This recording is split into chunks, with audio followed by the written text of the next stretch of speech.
Now assorted questions के conceptual questions में third true and false होता है।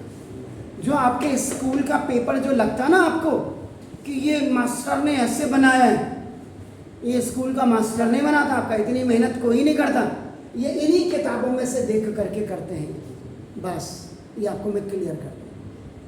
इसका मतलब एनसीईआरटी के साथ साथ जो दूसरी हेल्प बुक्स हैं उनमें जो रिलेटेड असॉर्टेड क्वेश्चंस हैं उनको कर लीजिए। जो उनके पास स्कूल टीचर्स के पास ट्यूशन पढ़ रहा होगा वो गधा भी होगा, उनके मार्क्स आपसे अच्छे आते हैं, क्यों आते हैं उसका रीजन भी यही है। 12 ट्रू एंड फॉल्स में इसका जो फर्स्ट क्वेश्चन है, इन कंपाउंड्स, डेफिनेशन पूरी याद कर लीजिएगा। देखो, in compounds elements combine in definite proportion. आपको क्या लगता है कि ये जो स्टेटमेंट है ये आपका क्लियर है? आप कंपाउंड देखो, आपने कार्बन प्लस ऑक्सीजन, आपने कार्बन डाइऑक्साइड आपने प्रोपोर्शन का मतलब देखो। अब आपका बाई मॉस देखो, कार्बन, कार्बन का एटॉमिक मॉस, इसमें एटॉमिक नंबर नहीं है, इसका 12 है। ऑक्सीजन का 16 होता, तो 16 2 जा 32, ये आपका कितना हो गया 44, ये भी आपका कितना हो गया कंबाइन इन डेफिनेट प्रोपोर्शन आपका। आप वाटर का लेंगे, वाटर आपका हमेशा 1 and 8 में आपका हाइड्रोजन एंड ऑक्सीजन को प्रोपोर्शन। इसका मतलब दिस स्टेटमेंट इज ट्रू।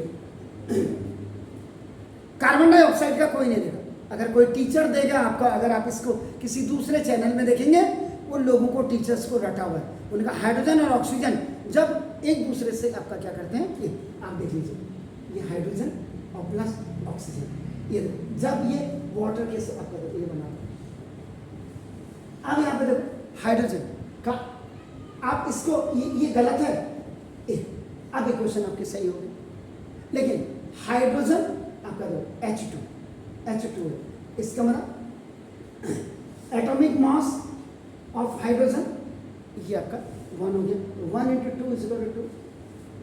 और ऑक्सीजन आपका क्या, ऑक्सीजन एक ही होता है इसमें क्योंकि H2 होता है, ऑक्सीजन का एटॉमिक मास कितना हो गया, ये आपका दिस इज 16, तो 2:16 का मतलब 2 1 जा 2 और 1:8। इसका अगर आप देखेंगे तो 12:32 है आपका ना, तो 12 का था, 4 से इसको कट करें, 4 3 जा आपका 4 3 जा 12 और 4 3 जा, 3 × 8 का प्रॉपर प्रोपोर्शन इसकी होती है, ये याद रखिएगा। तो पहला वाला स्टेटमेंट आपका बिल्कुल ट्रू। इन चीजों को इसलिए समझना आपको बहुत ज्यादा जरूरी है।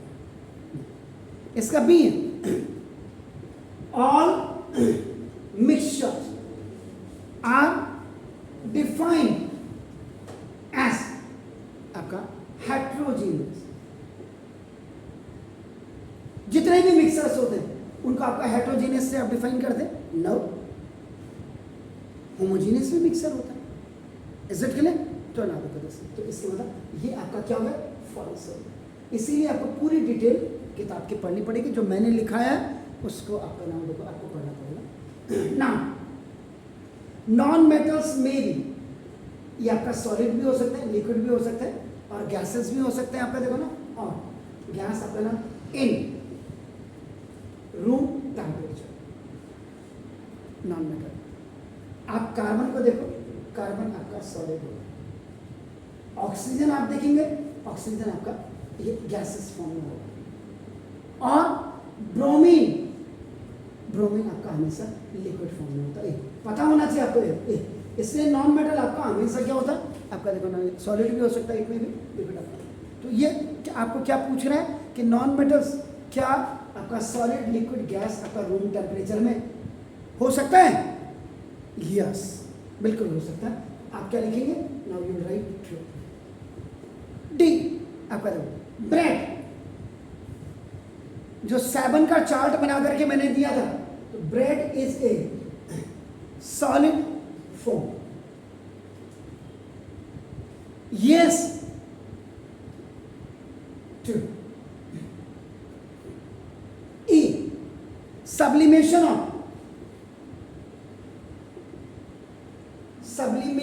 of camphor. कैम्फर जानते हैं क्या होता?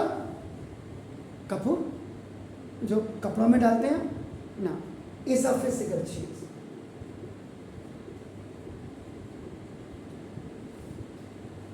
कपूर की गोली ये सॉलिड होती है, इसको जब आप हीट करेंगे तो ये डायरेक्ट आपकी क्या हो जाएगी, it will convert into the gas और वेपर, और फिर आप इसको, इसीलिए इन आपका रिवर्सेबल लगता है, जब आप इसको पूल करेंगे तो आपका सॉलिड बनेगा. लिक्विड के लिए कोई स्पेस नहीं है आपका नली का. तो सब्लिमेशन में camphor is a physical change है या क्या है? जब यहाँ से यहाँ जाएगा तो केमिकल चेंज आपका हो जाएगा, इसलिए सब्लिमेशन ऑफ कैम्फर. तो आपको क्या लगता है कि ये फिजिकल चेंज होगा या केमिकल चेंज होगा? यस और no, this is a chemical change, not a physical change. ये था. तो दूसरा वाला पार्ट जो ट्रू एंड फॉल्स का था, मतलब ऐसे क्वेश्चन आपको आते